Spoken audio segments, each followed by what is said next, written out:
Hello everyone, welcome back to GearUpWindows channel.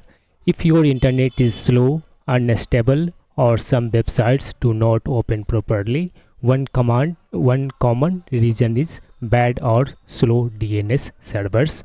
Today I will show you a simple command based DNS switcher tool for Windows 11 and Windows 10. The tool is called DNS-Switcher-NETSH that has been built by GearUpWindows.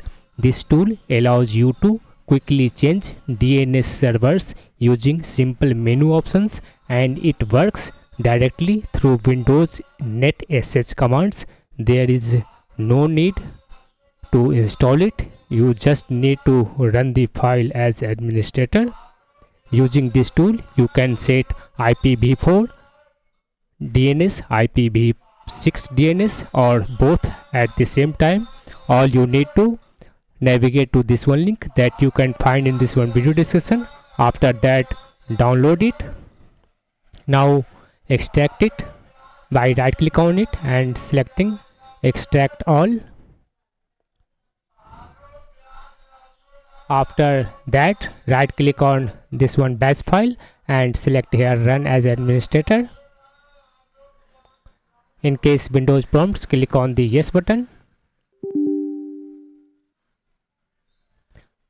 Now you can select any option, like I can just type 7 and press enter to view the current DNS. As you can see on my screen, this is my current DNS for IPv4 and this one is for v6. I want to change it to suppose I want to set here Google DNS, so I will type 2 and then I will press enter. Here I can choose option A to IPv4 only, option B for IPv6 only, and C for both IPv4 and v6. So for this example, I will press here C and then I will press enter.